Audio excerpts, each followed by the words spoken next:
Hello, folks. Welcome back to World War II TV. And over the next few weeks, we are running a series of shows looking at the economies of participant nations, industrialization, and factories and things of that ilk. And joining me today is Gregg Huff from Pembroke College, University of Oxford, to talk about the Japanese in Southeast Asia. His last book, award-winning book, I should add, is of course links to it in the description below. But I'll bring Gregg in now. Good afternoon, Gregg. How are you today? Well, I'm very well, Paul, and it's delightful to be here and with all your viewers. They say you're a legend, so A glad legend to in be my own part of mind, the legend. possibly. Yeah.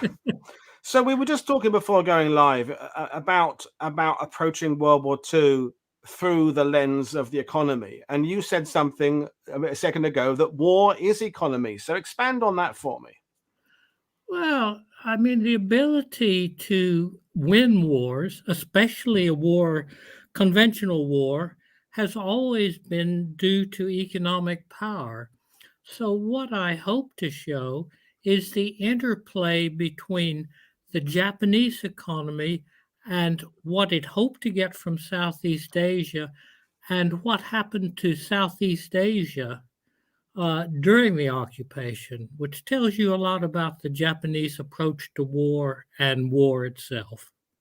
Well, I'm looking forward to it. And we often talk about on this channel that it seems that when we talk about the Third Reich, the economy comes into the conversation quite a lot, largely because of Adam Tooze's incredible book, Wages of Destruction. When it comes to the Japanese, I feel that a lot of people watching today, how they financed it all and what they were trying to do in terms of funding it remains a bit of a mystery. So we're hoping that you're going to clear that up for us. So you've come armed with a PowerPoint that you're in control of today. And folks, we're going to do questions at the end today because that's just the way we're going to do it. So I'm going to hand over to Gregg to take us through this really fascinating subject. And I'm sure we'll all learn a lot. So over to you, sir. Well, thank you very much, Paul. I'm going to talk about Southeast Asia and World War II. And the book, which you see the slide of, covers much more than this, but this is one angle of the book. You could give lots of presentations in the material on the book. And we start out with the idea that war is an investment. And Japan had invested very successfully in war ever since the Meiji Restoration. Successful nationalism, imperialism, and it had acquired by the 1930s an empire of Korea and Taiwan and Manchuria. But it was bogged down by 1941 for 4 years because it tried to expand into China. And by 1941, it already cost Japan 185,000 dead and billions of yen. So the argument is that war is an investment decision. It's like any investment decision. You invest in terms of material and men and finance, and you hope to get a return that's greater than your investment. This is the way war was through the 19th century, and it's certainly a case with Japan and World War II. So what did Japan obtain from Southeast Asia in terms of the flow of goods and services back to the home islands and strategic materials? And what did World War II cost Japan? Now, the investment motive was the greater East Asia co-prosperity sphere. And that is the idea of the economics of large areas. You want to acquire a region large enough that you can become secure, isolated from the international economy. So the idea of the co-prosperity sphere is a vast autarkic economic unit that's centered on Japan, which would be the manufacturing center, and a satellite area of a vast area of East Asia, which will supply resources to Japan. And basic to those resources are oil. Now, what is Southeast Asia? So by Southeast Asia, I mean Burma, Thailand, going down the peninsula here, Malaysia, Singapore, Indonesia, and Indonesia out here in Borneo, Vietnam, Cambodia, and Laos. It was all one then, and the Philippines over here. So those are the areas, 6 countries then really that I'm talking about. Now, why did Japan want the co-prosperity sphere? Why did it want this economics of large areas? Well, you've got to look at the 1930s economics problems of Japan. Japan had severe population pressure, and the way you deal with population pressure is you industrialize. But industrialization requires raw materials. And to get raw materials, you need foreign exchange. And for foreign exchange, foreign currency, dollars and British sterling. But for foreign currency, you need access to markets. 1930s protectionism blocked Japanese market access. And Japan, as I'm sure all you listeners know, had a big military buildup in the 1930s, and that was expensive in foreign exchange, so that worsened its foreign exchange shortage. So the Japanese Minister for Foreign Affairs felt there's scarcely any difference between economic and military pressure. If indeed there is a difference at all, it's nothing more than between a gradual process of starvation, Japan being strangled by the international economy, or instant death. In other words, an economic bloc, the greater East Asian co-prosperity sphere, was for Japan a necessary measure of economic self-defense. So Japan is like Germany, which Tooze has written about. I'm sure that you all know the 1930s, they talked a lot about have and have not nations. The have nations were the United States and the United Kingdom and the British Empire, which had raw materials and markets, largely through British colonies or the American informal empire in Latin America. Japan and Germany and Italy were have-not nations. We'll see that in a minute. And Japan was particularly have-not. It depended on imported food. It depended on most raw materials for industrialization, and particularly Japan depended on iron, coal, coking coal in particular, since that's what you need to make steel, oil, cotton, copper, and rubber. And the key of all these, the raw materials at the time of World War II, are iron and oil. We don't have time to look at this, but think of the darker you are, the more self-sufficient you are. So if you can see this, if you're economically self-sufficient, you're black. So look at the Japanese Empire here and Germany and Italy. I have almost no raw materials, and then look at the United States and the British Empire. Between them, they have almost all, or virtually all, the essential raw materials for industrialization, and the power to industrialize is the power to wage war. Now, Japan is in a particularly difficult position because its empire, in fact, the whole point about East Asia is, the China problem now. East Asia is deficient in raw materials. But going back, Japan and its empire produced no oil, and East Asia doesn't really produce much oil. And it depended on the United States for iron, copper, cotton, and oil. And the size of these balloons are the size of Japan's imports. And you see how much it imported from the United States. Not a good idea to fight a war with someone who who is your main trading partner. Here's Japan here. It doesn't actually get much from Southeast Asia and not much from the rest of the Asia.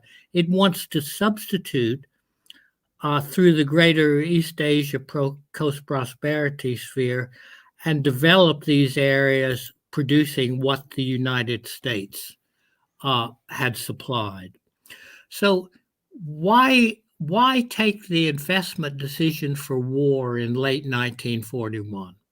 Well, I'm sure you all know Japanese history. There's intense nationalist feeling.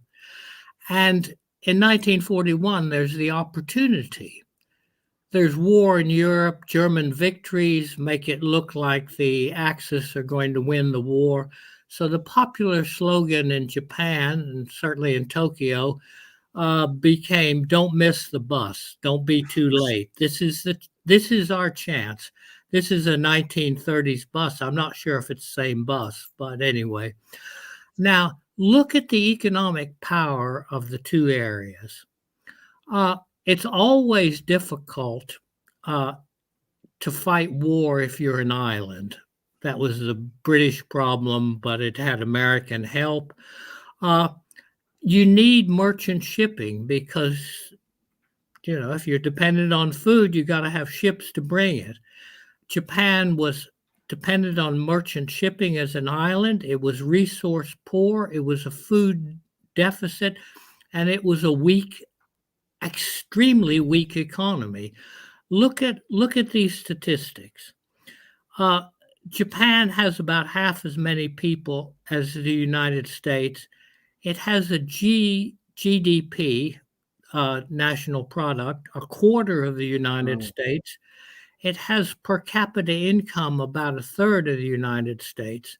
Now, the thing about economics and war is you have to squeeze the domestic population, cut down on consumption, and invest in war because you have to make tanks and guns and ships and so on. But what this per capita income tells you is you can't have your domestic population starving. But if you only have a per capita income of as small as Japan's, you don't have too much room to squeeze because you're at basic levels. Half of the Japanese labor force is in agriculture. That's usually the mark of a less developed country. And look at world output of capital goods. So capital goods are the ability to make tanks and armored vehicles and airplanes. The United States has 41% of world capacity of capital goods at that time. Of course, it doesn't have that much anymore because of the Rust Belt, but Japan has 3.5%. It doesn't have the ability to make the materials they need for war. But okay, so what are the Japanese arguments for war? Well, the U.S., the Pacific is a big place. It's a hell of a long ways from the U.S. to Japan and Southeast Asia. So the U.S. has an incredibly difficult logistic problem getting there. Anyhow, the Japanese felt like Americans lacked fighting spirit. they wouldn't really put up much resistance. The army was about the size of Sweden's. So the Japanese plan was to negotiate a plan for a short war and then negotiate a favorable peace. And anyhow, if you know Japan, there's a kind of a do or die spirit. Well, we'll either do it or we'll die. And on the positive side, Southeast Asia was a treasure trove of natural resources. It would be like waiting for Japan to pick. These are rice cakes here, fresh rice cakes off the shelf. It's that easy. And crucially, Southeast Asia has oil in Indonesia. And Japan only had a stockpile of oil for 2 years of war. So this is a map, but the Indonesian oil is in Borneo and in Sumatra. It's not in Java down here, but there's, Pertamina now, there's a lot of Indonesian oil. And that would be all Japan needed. So Tojo, on war decision, he said, rather than await extinction, it's better to face death by breaking through the encircling ring of ABC powers. So this is the Japanese warrior breaking through the ring of America, China, the Dutch, and I'm not sure where all here's B.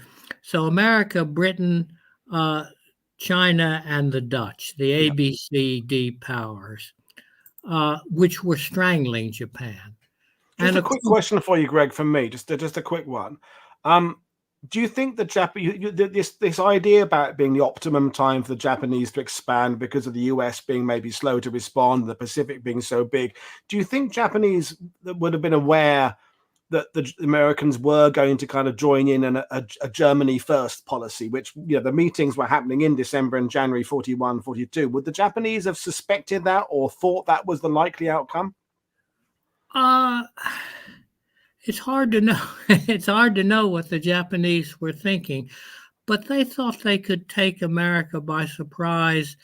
And even if it did join in, America would lose interest in the war and give at least part of East Asia to Japan, right, and say, okay, we'll settle for peace because this is very difficult. Okay, thank you. And Japan is at first wildly successful. This is the biggest. This is Southeast Asia. Just if I can get my pointer, just down here, it's almost nothing of the area Japan controlled by May of 1942. This is the largest area any kind. I mean, I won't go through all this area, but here's most of East Asia right up to the border of India and lots of islands out here in the Pacific. And how about plans and mistakes and misperceptions? Well, the plan of Admiral Yamamoto was to buy time, constructed a defensible perimeter, and negotiate a favorable peace. So whatever Japan thought the Americans were doing, they thought it would be possible with a defensible perimeter to negotiate a favorable peace.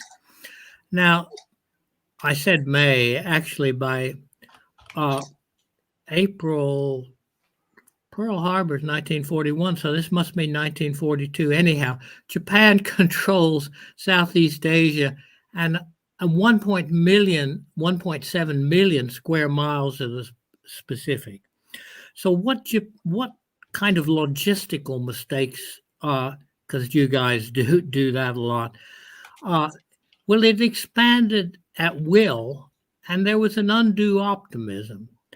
they overextended their defensive perimeter. They couldn't get their supply lines.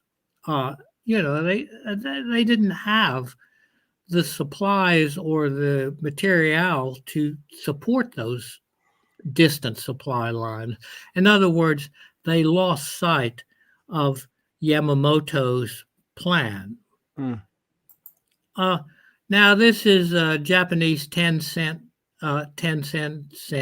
stamp of the co-prosperity spear. You can just about see Singapore, I think, is down here, Indonesia, and this is this area that they control, commemorated in a stamp. So Japan is very successful at the beginning.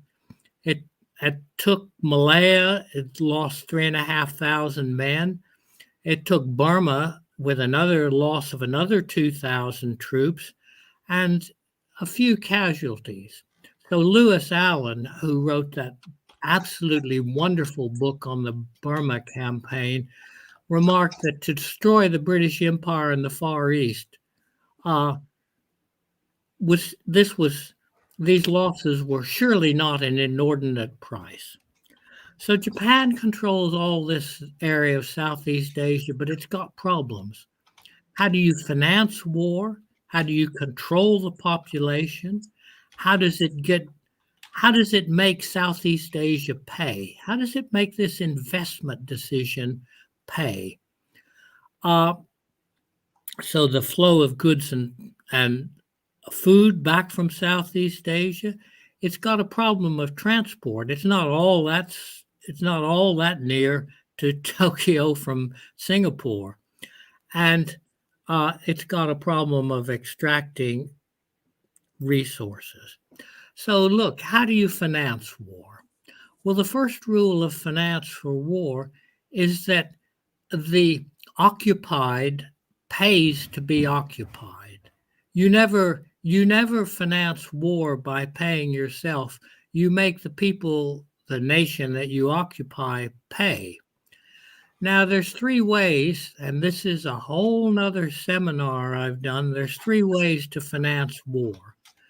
But I mean, the United States every country does this because there's three ways. The government can borrow, it can raise taxes, or it can print money. I mean, the U.S. is financing the Ukraine war now. Mm-hmm. It's using some combination. Well, it doesn't want to raise taxes, but it's printing money and it's borrowing. Japan didn't really have that option in Southeast Asia because Southeast Asian economies are so little developed that there weren't banks or the public to borrow from, and it's difficult to tax peasant economies. We'll get to that in a minute. So you basically print money. So Japan prints money, and what happens when you print money? You get high inflation, and it verges on hyperinflation, or later on in Southeast Asia, it turns into hyperinflation. The returns you get from printing money, if you print money, it gives you money you can spend. So Japanese could spend the money they printed, and the only thing it costs to print money is how much it costs the printing press costs, So the Southeast Asians called this, Japan printed military script. The Filipinos, being very pro-American, called it Mickey Mouse money. They called it banana money because of banana trees in Malaya. So this is Malayan $10, and this is a Philippine 5 pesos. You can buy this stuff. I mean, I have some. Now, for some reason, this slide, I noticed it didn't come out, but we won't go through the Japanese reign of terror. I mean, the Japanese torture is so incredibly terrible that even Shanghai, and Shanghai is legendary for its underworld, even Shanghai which the Japanese occupied, was quiescent. I mean, it just wasn't worth. I have in the book a large part of a chapter on Japanese torture and methods of social control. The other method, which the Germans used, down here for some reason on the slide, I noticed this when I uploaded it, is you control population through food. You give priority rations. You try to make food a reward for work because you're trying to get labor from the population. That's another way to extract. Now these didn't quite copy, but I've made the point about Japanese weakness. It has, so you get the interplay of Japanese economic weakness and severe economic consequences for Southeast Asia. Now, I'm a specialist in Southeast Asia, and I'm sure that most of you aren't. But Southeast Asia are what we call export economies. And Southeast Asia was basically exported four main commodities. I mean, they exported other things, but they exported rubber and tin and sugar and rice. But they supplied a global market. Now, Japan, we looked at the Japanese GDP. I mean, it's no way. It's a small economy. It's no way it can use all the rubber or tin or rice even that Southeast Asia is producing. And it doesn't need any sugar because it's already made Taiwan into a sugar producing area. So what happens to Southeast Asian GDP? Well, Southeast Asia is one of the greatest macroeconomic crises in modern times. GDP, the national product, falls by half to 2/3 of what it was in 1939. And Japan's policy, because it doesn't have many resources itself, it's not going to send any goods or food to Southeast Asia. And the way the Japanese military operates is it lives off the land. So you live off the land. So Southeast Asia, as I was telling you, are these mono economies specialized in rice, rubber, tin, and sugar. And Southeast Asia develops serious food shortages, even in the rice economies, because, of course, you specialized in rice, but you required all sorts of other things. You can't live on rice alone. So lower Burma in the Delta really produces just rice, and depended on other countries and upper Burma for other food. So most Southeast Asians ended the war malnourished or seriously malnourished. Now, Southeast Asia lived by exporting primary commodities, and it imported everything else, or almost everything else it needed from the rest of the world, from the West mainly. So these are what I call stock economies. When World War II starts, after Pearl Harbor is bombed, you have whatever stocks there were in December 1941, and those aren't very many. So you have a lack of basic clothing. People wore rubber or straw mats, or no goods, no medicine. Absolutely none of the basic essentials. Sounds a bit like Gaza now, which is essentially a stock economy, I think. So you have mass famine, and this is yet another. This is another lecture of what my wife calls the Great Famine Foozle. which I spent a couple of years on, tracing the Vietnam famine, which caused 1 million deaths and 2.3 million deaths in Java from famine. These are some Vietnamese famine victims. I mean, it's terrible. If we have time, we'll come back to Vietnam. But Hanoi, people were piling up on street corners, dead. If you opened your door in the morning, you'd likely to have bodies of dead bodies up against your door. I mean, this has a tremendous impact on the Vietnamese psyche. Okay, transport and labor. I'll go to the next slide and then I'll come back to this one. Look, this is Southeast Asia. The transport runs north-south. Yep. Okay, so here's Burma. These are the railways, and this is Singapore. And Singapore, the main World East shipping route goes past Singapore and on to Hong Kong. So transport basically runs down to world shipping because these are export economies. But Japan needs east-west transport. So just going to the next slide. Look, Japan's base is in Haiphong, which is just north of Hanoi here. I don't see it on this map, but here's Hanoi.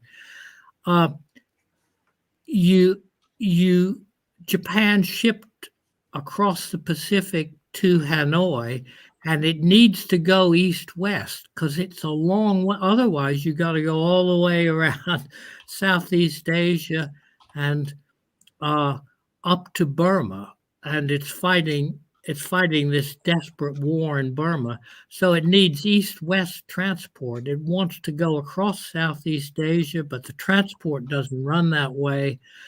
And there's mountain ranges and so on. So they build the Thailand-Burma Railway and 3 other railways to go east-west. And by the mid-1943, they have labor shortages in Southeast Asia. There's a lot of labor in Southeast Asia, but Japanese torture and discipline is so terrible, no one wants to work for them. So they build, I'm not sure if I can control this, but the Thailand-Burma Railway, which is well worth visiting if you do, if you're that way. It's 250 miles. It costs 74,000 Southeast Asian dead and 12,000 European dead. These are Europeans, mostly Brits who had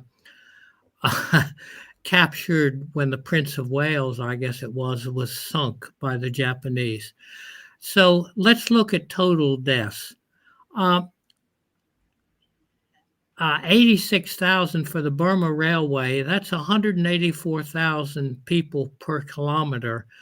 But that's nothing compared to the other Japanese railways. They build one across Sumatra, or they try to, and one across Java. They cost 371 and 392 deaths per kilometer. Now, we need some comparison. If you've been up that way, it's well worth taking. You can't go all the way from Haiphong to Kunming now. But that is a remarkable rail. I mean, it is an engineering feat, which the French insisted on building when they wanted to open the China market. That cost 52,000 deaths per kilometer. And that's, I mean, the Burma Railway was almost impossible. So this is a train crossing the Mekong River Bridge on the River Kwai, if you like, on the Thailand-Burma Railway. So what are the human costs of war to Southeast Asia? Look, we know about the Holocaust, but Southeast Asia has the premature death. So not the deaths of people that might have been born who actually alive and die prematurely. 4.4 million I could count, and that's conservative. Southeast Asian dead, that's about 4.5% of the population. The main causes of death are 1 million in the Vietnamese famine. I've got 2.4 million here in Javanese, and forced labor. In the Long March, Indians, there's lots of Indians in Burma. They try to walk back to India, which is dealt with in Louis Allen's book. Costs 40 to 50,000 Burmese die while trying to walk back to India. There's no transport. And probably 2 million. Rumusha is the Japanese word for unskilled labor, but really it means forced labor. 200. We don't have good statistics, but of 294 Rumusha transported, only 77 returned home. And Japan didn't get much, so we're still on our investment objectives. Didn't get much from Southeast Asia. Why? Well, Germany got a lot from France. Germany was able to transfer about half of French GDP to Germany. But that's because France was industrialized and Belgium was industrialized. Southeast Asia are non-industrialized mono economies. And they produce rice, rubber, tin, and sugar, which, Japan couldn't use. They certainly couldn't sell them to the Allies. And what Southeast Asia had, remember, you have to have merchant shipping. What Southeast Asia had, even the oil, they couldn't ship back to Japan because look what happens to Japanese shipping. Probably, in the interests of time, Japan starts off with 100% of shipping up here in this blank. So read that as 100%. It has 93% by 1942, 77% of its merchant ship. These are not warships. These are merchant ships, 40%. And then by the end of the war, it has less than a quarter of its merchant shipping. The other thing you've got to do for war, and this is where the economics comes in, you have to have the capacity to build more ships. Japan could not transfer, it was unsuccessful. You need to do two things. You need to raise GDP and you need to shift GDP from consumption to war production. Japan didn't manage to do either. That is yet another seminar. Here are Japanese shipping routes at the outset of the war, and then when you look at this map, these are the shipping routes Japan ends up with. By 1944, it has to go close to the shore because to get to Japan, which takes longer, takes more fuel, which it doesn't have, and it wants to avoid submarines. Now, in particular, Japan needs oil because you've got to, America has lots of oil, it's got Oklahoma and Texas and all that oil, no problem there. But Japan has to get its oil from Indonesia. And the oil tankers available to Japan in December 1943 were 80,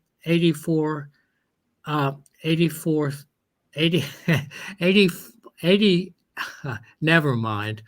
834,000, yeah. Yeah, 300 tons. It has 247 or 248,000 tons by August 1945. And Japan's only source of oil is Indonesia.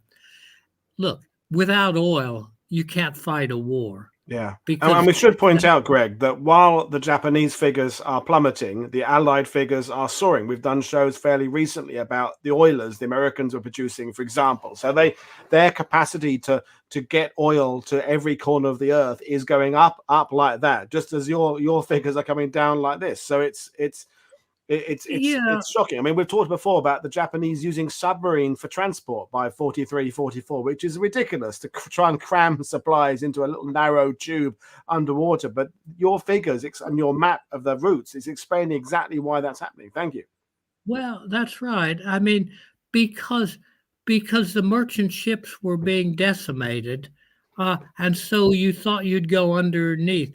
Here, in fact, is a merchant ship. This is an Allied plane, and this is a one of. I, I I guess if you dive down in the Pacific, you can see this. You can see the wreck of this ship. So. Tokyo Imperial University, which is well worth visiting, uh, the professor there said God was on the side of the nation that had the oil. Uh, so, what does Japan get from the war? What are its benefits? Well, let's look at the costs first. 2.7 million Japanese dead, half of the area of 66 Japanese cities leveled. That includes 2/3 of Tokyo, Osaka, and Nagoya. Really nothing there, which is why it's so hard to find your way around Tokyo because it's all rebuilt. Uh, Utter devastation throughout the home islands, and about 2/3 of GDP lost. So the national product, I'm trying to move this on with my pointer. And what does it get? So we're measuring what it gets as its trade surplus. It exports, even including military equipment, to Southeast Asia. And what does it get in terms of? So these are Southeast Asian exports to Japan. How much do they exceed Japanese exports to Southeast Asia, which weren't very much? Well, they amount to 4/10 of Japanese GDP. I mean, essentially, it didn't get anything in terms of tangible goods. It is true that Southeast Asian rice helped to offset a food deficit. Bauxite, which you find in Indonesia, allowed Japanese to continue to manufacture aircraft, which it needed to stay in the. I mean, the Pacific War is not like Europe. It's a sea war. It's an air and sea war. So that's entire. I mean, probably the last great air and sea war we will see. It's not really fought on land. Oil is indispensable. It's available in Southeast Asia, but to be part of a Japanese tanker convoy was essentially to commit suicide. About half didn't arrive. The last one left Singapore in the 19th of March, 1945, and didn't arrive. So that's the rationale for kamikaze flights. I mean, you only have enough aviation fuel for one-way flights. So the kamikaze flights are a last-ditch effort shortage of oil. Once the U.S. captures Iwo Jima, look, I'm sure you guys know all about this. It's a natural flat stone runway near Japan. Japan doesn't have any oil, so it doesn't have any air defense, and Japanese cities are an open bombing target. So the Japanese investment decision to make Southeast Asian conquest pay and solve Japan's long-term problem become, which is pretty apparent by now, very great costs. This is Tokyo after the 9 March 1945 firebombing. I mean, you see some of the Tokyo Imperial University actually survived that because it's stone and you see a few buildings here, but most of it is flattened. So, conclusion. Japanese 1941 investment decision. Well, it could have been, with the correct timing and strategy for war, it might just have been economically beneficial. Was it a hopeless gamble? Well, yes, it was after the war widened in 1942 across the Pacific. But Millward, I don't know if you've read Millward, but it's just a wonderful book on the economics of World War II, both Japan and Germany. Millward feels like the original Japanese war aims represented a positive and realistic attempt at the economic reconstruction of her own area in her own economic interests. War is an economic event. So what went wrong for Japan? Well, it overextended its defensive perimeter. It should have avoided Burma for sure. Japan had poor planning. The Army and the Navy were always at odds. The government was a military government, so there wasn't any sense there. Japan didn't understand submarine warfare. I did this seminar at Oxford, and we had a U.S. Submarine commander in the audience. They spend a year at Oxford. He was particularly pleased to tell me about submarine warfare. Japan didn't engineer a short war. It's never economically going to win a long war with the United States. I mean, Russia cannot win a war with the United States in Ukraine if the United States is willing to keep paying for war. But to pay for war, you got to shift from consumption. You need to raise taxes. You need to finance war. You need to shift to war production. Is that going to be possible in America? Well, I don't know. There's an absence before war, this gets kind of to your question, of any rational evaluation by anyone in government of what chance Japan had. But it felt encircled, a do or die attitude. And so it's going to have, like we talked about at the beginning of this, it's going to either do or die. And there's a failure to understand the United States, particularly at that time, I'm not sure anymore, had a tradition of total victory. You see this in the Civil War. You totally annihilate the other side. The Japanese didn't understand that. They thought that the Americans would settle for negotiated peace, but that's not the way that's not the way Americans operated, at least then. So what happens to Southeast Asia? Well, the war is really disruptive. There's civil war revolution in every country in Southeast Asia except Thailand. Southeast Asia change. I mean, it's a real change politically. Lee Kuan Yew, there's no return to the old peaceful, stable, and free and easy Singapore. Communist revolution in Vietnam due largely, which I think I'll talk about in 3 slides, to mass famine. Indonesia has revolution.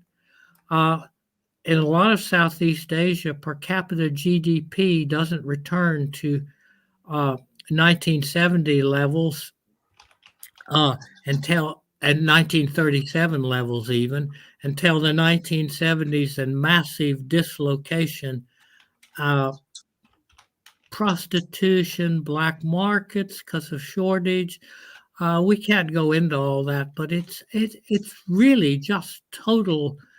I mean, what happens in Germany after the war? I mean, so many people, so many ordinary women are become prostitutes. The only way to support themselves. So, just briefly, very shortly, as an addendum, uh, Uncle Ho Chi Minh, there's three conditions for the communist revolution in Vietnam. There's a Japanese coup against the French government. So the French had ruled Indochina until 9 March 1945, and Japan staged a coup. There's a climax of the Pacific War, and this is blotting out, but the famine is the third condition. And absolutely essential, the most important of these conditions for the communist revolution in Vietnam was the famine, because, and that's really that's really my famine lecture, the Great Huff Famine Foozle. The revolution in Vietnam is at the bottom of at bottom a peasant revolution. In other words, you've got to mobilize the masses for revolution.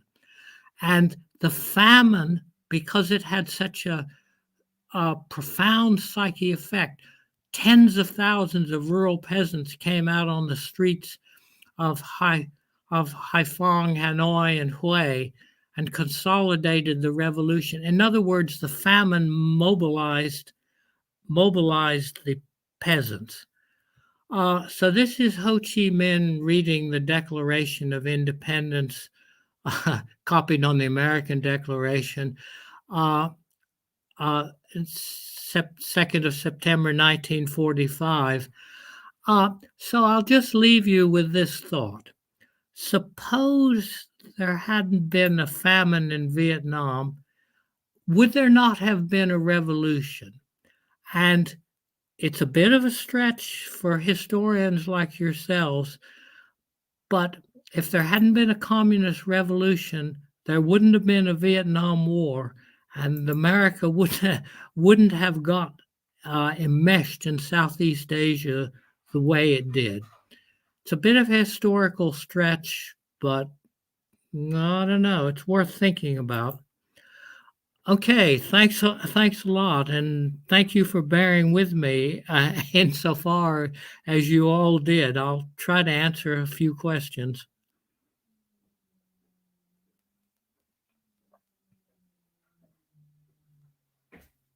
I can't hear you, Paul, if you're talking. Sorry, yeah, I muted myself. Yeah, well, it's been an amazing presentation, Greg. I mean, the learning curve has been absolutely incredible. Dermot Rooney has a question. He's saying, go Greg, this is excellent stuff. Wonder what economic projections the Zaibatsu used to justify the war, how they match up with Greg's figures. So you said that they hadn't done any planning. What had they done any kind of economic planning at all? Japan commissioned, I mean, you got to think the government more than the Zaibatsu. Japan commissioned a study of the economic likelihood of winning the war, and it said Japan didn't have a chance, and they suppressed it. I've only, because it was destroyed, you only get the kind of outlines of this, and my Japanese co-author of the Japanese intelligence reports I translated, that's the way Japan is. Doesn't even want to talk about this study. Okay. This is now. But wow. There was this study, and the government didn't want to know. Okay, thank you. Ian Carr is saying... I'm sorry, I saw other questions flash up, and I missed them. No, I'm putting... Was there any significant... The ones I put up were just comments saying how brilliant you are. The questions I will read out, don't worry. So Ian Carr is saying, were there any significant shipping and armaments being built other than on the home islands? So did the Japanese manage to get any industry elsewhere than the homeland? Well, You know, one of the one of the reasons the Koreans hate the Japanese so much, apart from the Japanese thinking they're racial superior, and they still do, is that Korea was transformed. Korea had been the rice bowl of Japan, and Japan used Korean farm labor to try to industrialize, to build some armaments. So what it did when it transferred Korean farm labor to industrial production, because Korea was sort of semi-industrialized before the war, Korea produced some armaments that Japan could use. I mean, they tried to produce things in Southeast Asia, but you need capital goods, and Southeast Asia just didn't have the capital goods or training or industry to build anything.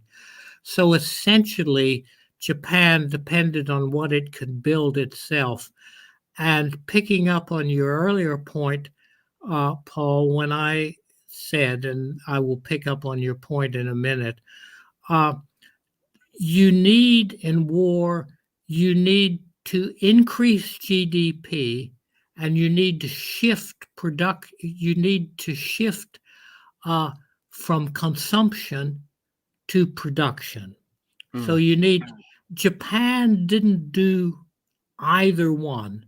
GDP was less during the war than it had been before the war, and it didn't manage to increase its production of armaments. The great American accomplishment of war, and we see this in somebody's book I see over there, but I can't remember his name anymore, was that, oh God, but America increased GDP, and this incredible shift to producing armaments. The American system was to basically tell Detroit, you produce the armaments and you'll keep the profits. Well, Greg, we have a couple of shows coming up. In November with Mark R. Wilson is one of the ones coming on talking about the American factories and the industrialization. And Larry Ferrero is talking about Lend-Lease. So that's a subject we're going to explore next month. So, yeah, brilliant responses. Just to explain to you the range of compliments we're getting. Bob M is saying, never thought that I would enjoy an economics and industry presentation, let alone World War II. Very interesting. So you're converting people over to economics, which is hey, kudos to you. Thanks, Bob. That's very kind, very kind of you. And I don't have you on my payments list either. Indeed, no. So, and we've got a question from Trent Telenko, who is a regular viewer and indeed presenter on this channel. He is saying, how much did the institutional turf fights between the Imperial Japanese Army and the Imperial Japanese Navy affect the economic exploitation of Southeast Asia? I mean, you touched on this, but the infighting is legendary. Yes, well, it did affect the economic exploitation. I mean, I think the basic thing is there wasn't that much to exploit, but as I'm sure you're aware, Trent, they divided up Southeast Asia between the Navy had essentially the islands, and the Army had the mainland, and they not only didn't cooperate, they hated each other. Yeah. I mean, that's one of the things we talk about a lot is the Allies.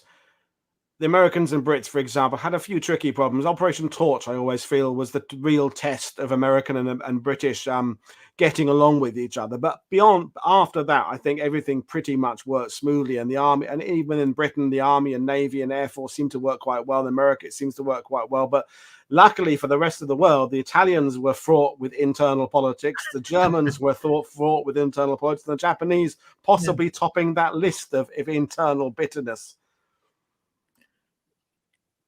Well, I think you're probably right. I know less about, you know, obviously I did a bit on World War II on the continent, particularly how how Germany financed the war. Well, brilliant. Well, we've got one more question we'll do. So Zane is asking, did Japan have plans of occupation of Northeast India or just securing Burma? Thanks for the presentation, he's adding. Well, they did. But they thought that they would occupy India through bows, because they had an Indian movement Yeah. Within Southeast Asia, and it's not easy to get from India is a big place. Not easy to get from India to Burma to India, and of course they got bogged down in Burma. If you haven't read Louis Allen's book on Burma, I mean, it's one of my favorites. I've had it. It's quite old now, but yeah, great book. It sits alongside James Holland. It is old, and I taught at Durham, and lots of regrets when you get old. One of the regrets was never knowing Louis Allen better before he died. Ah, right.